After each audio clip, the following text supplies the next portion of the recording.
شروع کرتے ہیں اللہ کے پاک بابرکت نام سے جو دلوں کے حالات سے بخوبی واقف ہے۔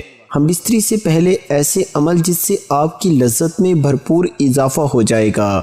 مکمل تفصیلات جاننے کے لیے ویڈیو کو آخر تک ضرور دیکھیے۔ ویڈیو شروع کرنے سے پہلے اگر آپ نے ہمارے چینل کو سبسکرائب نہیں کیا تو پلیز ہمارے چینل کو ضرور سبسکرائب کریں۔ ہر شوہر کو چاہیے کہ وہ اپنی جنسی سوجھ بوجھ کو بڑھائے۔ کوئی شخص بھی جنسی لذت حاصل کرنے کے شعور کے ساتھ پیدا نہیں ہوتا، بلکہ ایک سمجھدار شوہر اپنی شریک حیات کے رد عمل سے یہ سب کچھ سیکھتا ہے۔ وہ برابر اپنی اسی صلاحیت کو ترقی دینے میں لگا رہتا ہے کہ وہ فریق ثانی کو لذت پہنچائے اور اس کے بدلے میں خود اس سے زیادہ لذت حاصل کرے۔ مباشرت سے پہلے بستر پر ایک موٹا کپڑا بچھا لیا جائے تاکہ بہہ نکل جانے والی فالتو منی بستر کو خراب نہ کر دے۔ اسی طرح مباشرت کے بعد شرمگاہ کی صفائی کے لیے پہلے سے قریب ایک صاف کپڑا بھی رکھ لیں۔ باقاعدہ مباشرت سے پہلے میاں بیوی کا چند منٹ کے لیے ایک دوسرے کے جسم سے کھیلنا دونوں میں محبت پیدا کرتا ہے۔ پہلے دونوں کپڑوں سمیت اپنے جسم کو ایک دوسرے کے ساتھ مس لیں اور کچھ دیر بعد ایک دوسرے کے جنسی اعضاء کو ہاتھ سے ٹٹولیں اور مسل کر اسے لذت دیں اور خود بھی لطف اندوز ہوں اور اپنی بیوی کو بھی لطف اندوز کریں۔ لباس اتارنے سے پہلے چند منٹ کا یہ کھیل نہ صرف حصول لذت کا ایک اچھا ذریعہ ہے بلکہ اس سے بیوی کو مباشرت کے لیے مکمل طور پر تیار ہونے میں بھرپور مدد ملتی ہے۔ تاہم اگر مرد صورت انزال کا شکار ہو اسے اس دوران خاص احتیاط کی ضرورت ہوتی ہے۔ میاں بیوی کا جنسی تعلق کوئی گناہ نہیں ہے بلکہ صدقہ ہے۔ بیوی سے محبت کیسے کریں؟ شریعت مطہرہ نے بیوی کے پورے بدن سے نفع اٹھانے کی اجازت دی ہے، البتہ پچھلے مقام میں صحبت کرنا بیوی سے حرام ہے کہ وہ جمع کرنے کا محل اور مقام ہی نہیں، اس لیے صحبت اگلے حصے میں ہی جائز ہے اور اس کے لیے جو بھی طریقہ اختیار کیا جائے شریعت میں اس کی ممانعت نہیں، البتہ اشارتاً دو طریقے بہت معمول ہوتے ہیں۔ پہلا طریقہ جو ہر جاندار میں فطری طریقہ ہے کہ مرد اوپر رہے اور عورت نیچے، اس میں جان بین سے لذت کا حصول زیادہ ہے۔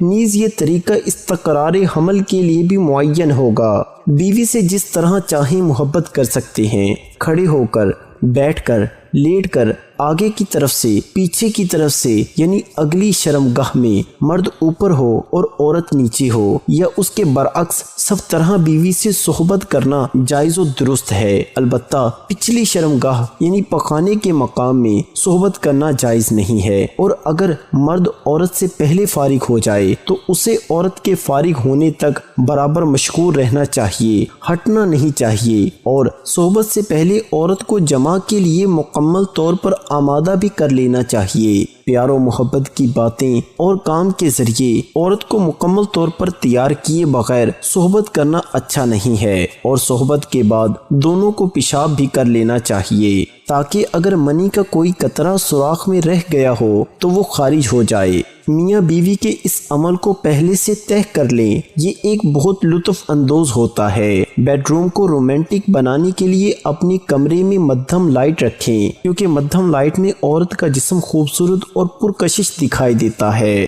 اسی طرح کمرے میں اپنی پسند کی خوشبو بھی لگا لیں۔ ہم بستری سے پہلے میاں بیوی دونوں اپنی شرمگاہوں کو ٹھنڈے پانی سے دھو لیں، یہ مرد کی ٹائمنگ میں اضافہ کرتا ہے اور عورت کی شرمگاہ اس قدر تنگ ہو جاتی ہے کہ جس سے ہم بستری کرنے میں بہت ہی زیادہ لطف محسوس ہوتا ہے۔ کشادہ بستر کا انتظام کر لیں اور بستر نہ بہت زیادہ نرم ہو اور نہ ہی بہت زیادہ سخت ہو۔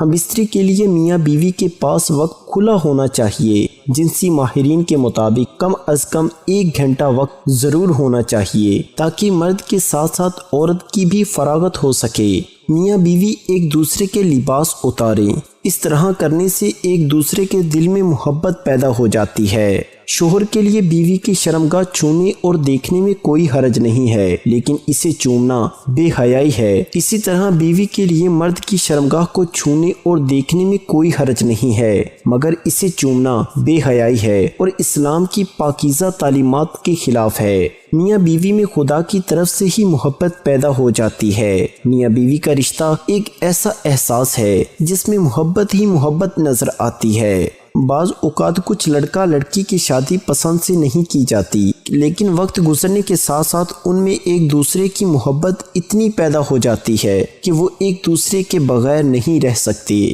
شوہر جب بیوی سے ہم بستری کا ارادہ کرے تو ہم بستری کی دعا پڑھے کہ جس کا ترجمہ میں اللہ کا نام لے کر یہ کام کرتا ہوں، اے اللہ تو ہمیں شیطان سے بچا اور جو اولاد تو ہم کو دے اس سے بھی شیطان کو دور رکھ۔ اس دعا کے پڑھ لینے کے بعد اس وقت کی ہم بستری سے جو اولاد پیدا ہوگی شیطان اسے کبھی ضرر نہ پہنچا سکے گا۔ اس کو ضرور پڑھنا چاہیے کیونکہ ہم بستری کے وقت اللہ کا نام نہ لینے سے شیطان کا نطفہ بھی مرد کے نطفے کے ساتھ اندر چلا جاتا ہے۔ صبح کے وقت قربت کے فوائد۔ جو مرد صبح کے وقت اپنی بیوی کے ساتھ مباشرت کرتے ہیں وہ لوگ کبھی بھی مردانہ کمزوری کا شکار نہیں ہوتے اور ان کی مردانہ طاقت دن بدن بڑھتی رہتی ہے، کیونکہ اس وقت ان کے جسم میں بے پناہ جنسی طاقت موجود ہوتی ہے۔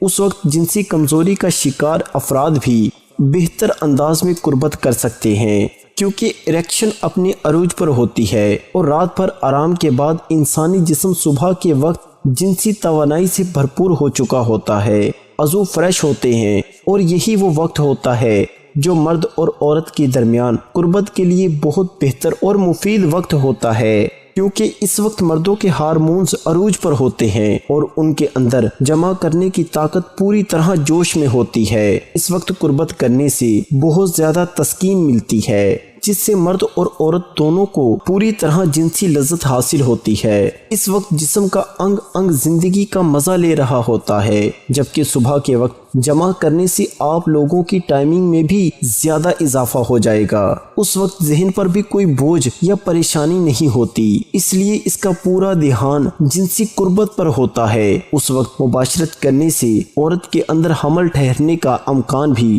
زیادہ ہوتا ہے۔ اس طرح رات کو 10 بجے تک سو جانا چاہیے۔ آپ لوگوں کے جنسی حصوں کو بھی پورا سکون حاصل ہوتا ہے۔ پرسکون رہنے اور جنسی کارکردگی بہتر بنانے کے لیے بہتر نیند بہت ضروری ہوتی ہے، لہٰذا ساری رات لیپ ٹاپ اور موبائل فون کے سامنے بیٹھنے سے گریز کریں، ورنہ ذہنی دباؤ تھکاوٹ سے دو چار انسان کی کارکردگی کیا ہوگی، آپ کو کوئی بھی کام کرنے سے لطف حاصل نہیں ہوگا۔ اللہ تعالی ہم سب کو اپنی بیوی کے ساتھ محبت کرنے کی توفیق عطا فرمائے اور اللہ تعالی ہم سب کو اپنی بیوی کے حقوق ادا کرنے کی بھی توفیق عطا فرمائے۔ کومنٹ سیکشن میں آمین ضرور لکھیے، کیا معلوم کس کی آمین ہماری نجات کا سبب ہو جائے۔